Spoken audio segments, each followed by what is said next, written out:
Welcome back, all you slashaholics, for what will be our last video. Of 2022. Of 2022, yeah. Yeah, sorry. You ain't getting rid of us that easy. Not yet. No, we're going to be at this for a while. Yeah, that's right, folks. We are wrapping up our year here at Slash Sisters with a bang.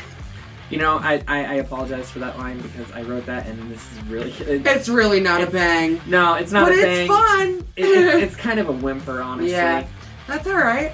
We are going to end it out with some really awesome 80s fashion and some interesting music. I don't know. Yeah, interesting. Right. We'll leave it at that. Right, we'll leave it at that. For we are going to be reviewing the 1980 slasher, New Year's Evil. She's so good at that. She sounds just like him when he says it on the phone. So make sure you are ready for a New Year's Eve you will most likely not remember because let's face it, this movie's not really worth remembering. No, it really isn't. I apologize to you. I apologize to you. I expected so much more from this. I know. From the poor storytelling to the even worse acting, and for most of the people involved with it, to a very apparent yes, killer reveal. This movie has all the tropes of a 1980s slasher, but without all the substance. Yes. Without all the substance of a decent slasher. Absolutely true. So, let's get into the meat and potatoes of New Year's Evil. New Year's Eve 1980, popular punk rock / new wave DJ Diane Sullivan, whom I'm, attempting to channel here.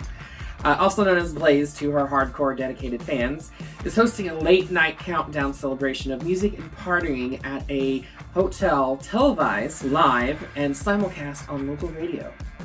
So, all's going pretty well until Diane receives a phone call from an odd-sounding stranger who claims his name is... Evil. He announces his intention to murder one naughty girl at the stroke of midnight in each time zone.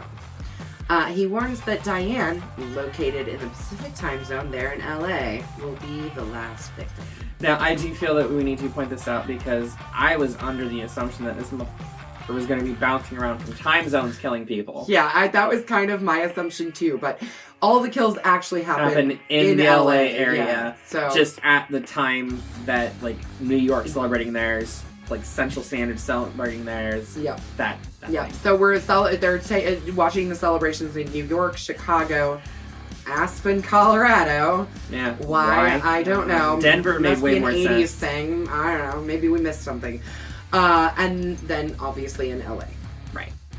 Meanwhile, Diane's son, Derek, arrives to the studio, but is completely and utterly ignored by his rock star persona mother. Yeah, but she's also in the middle of recording a live thing. I understand, get mad, whatever. Even before she started recording, though, he was trying to tell her something that was very important to him. That's true. And she completely blew him off. Yeah, absolutely. I'm not condoning it. I'm not saying that it was the right call to do, but it has consequences. I mean, I guess I'll say in Mom's defense, she was just trying to get to work, basically.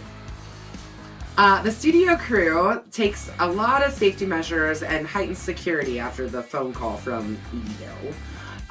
But a string of murders begin to occur across Los Angeles, starting at a sanitarium with a nurse who is stabbed to death. And then he calls back and actually plays back he records it on his tape little recorder. boombox type thing, whatever. Ends up carrying around in his little bag for the rest of the film. Anyways. Oh my god. So after that, then he goes into he puts on a fake mustache. I know. So, and the it's popped out total collar. Burt Reynolds move. Right.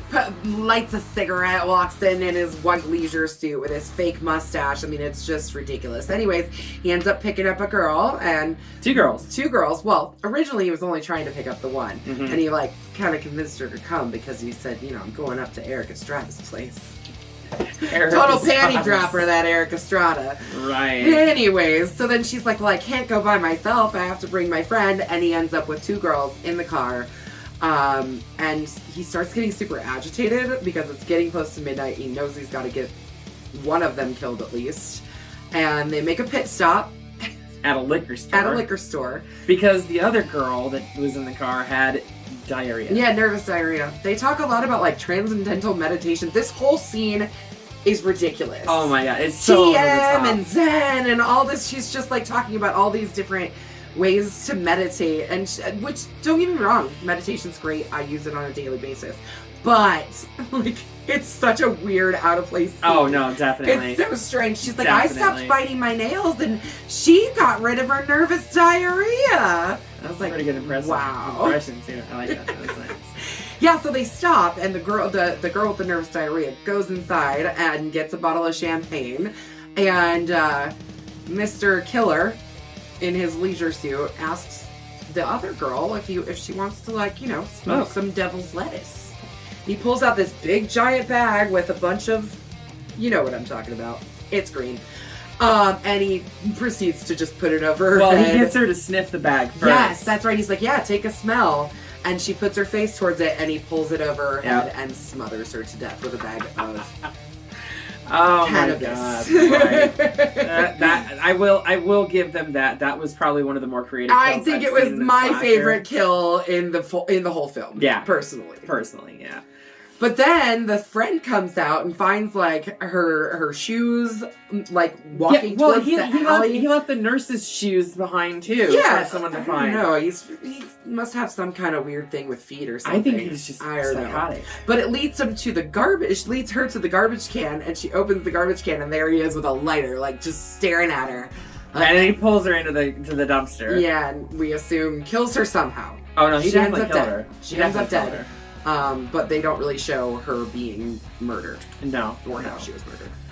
No. In fact, later the cops find them both posed on... Well, they find the one girl that was smothered by the devil's lettuce on a swing. On a swing, yeah. And then the other one just happens to slide down the slide. Perfectly at the right time, too.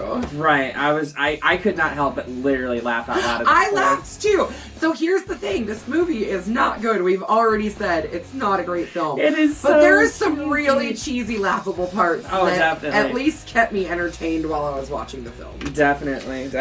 Amy, our producer / camerawoman, doesn't even like horror films, slashers, or anything like that, and she watched it and was like, this is stupid.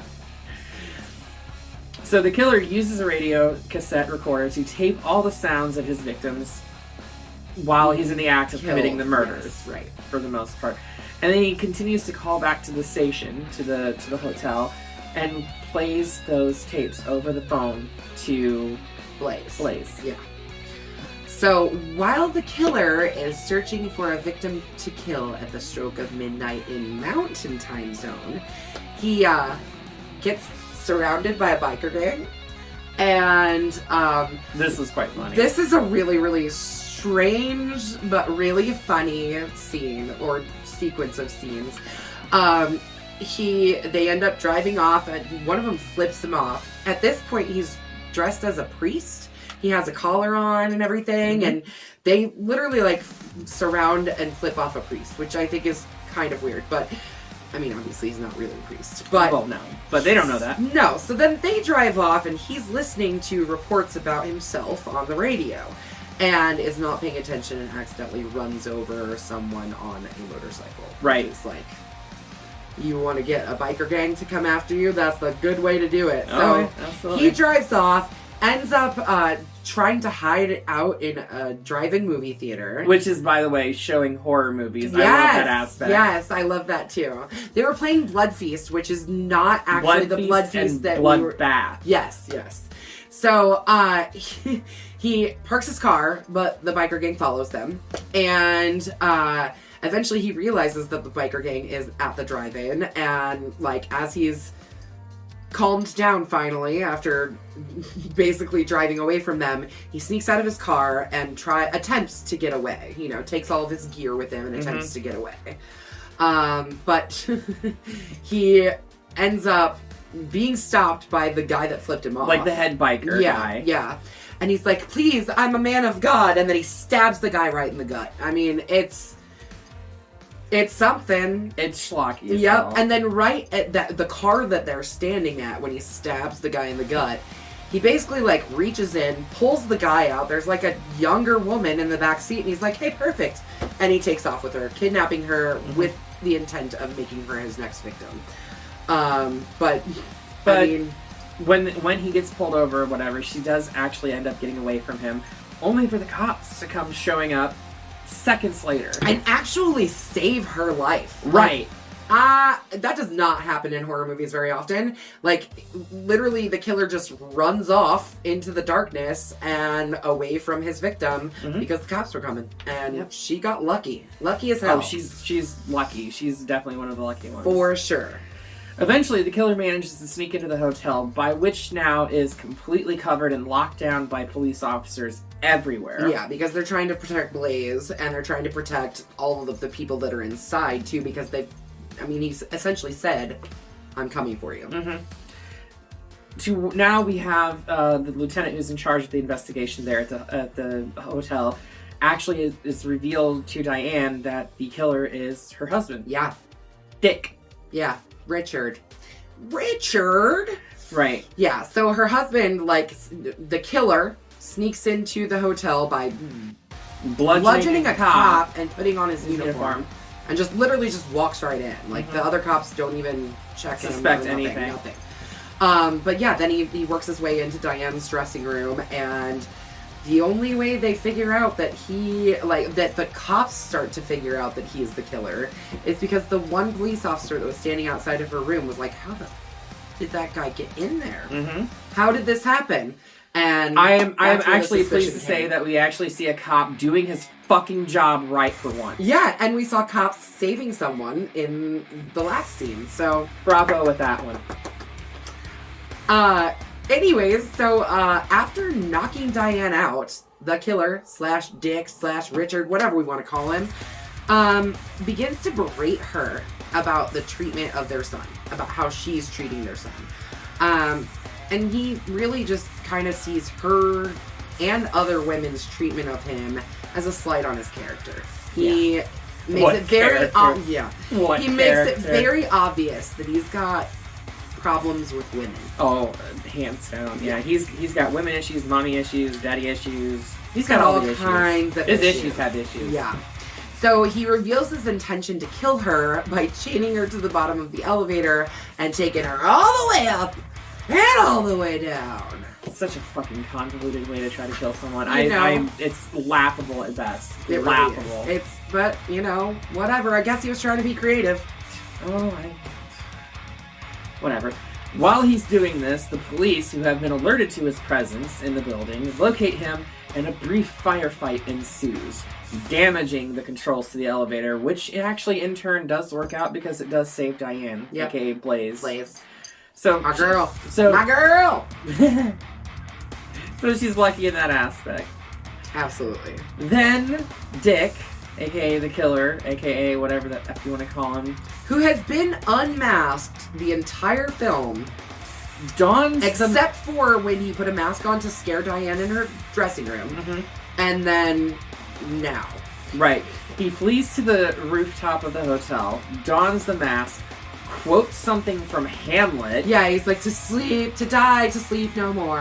And proceeds to fling himself off the building, only to land on the pavement below, ending his lucky reign over Earth. Yes. But, then devastated son Derek runs to his dad's side and literally weeps like a little bitch over his dad's death. Yeah, he really does.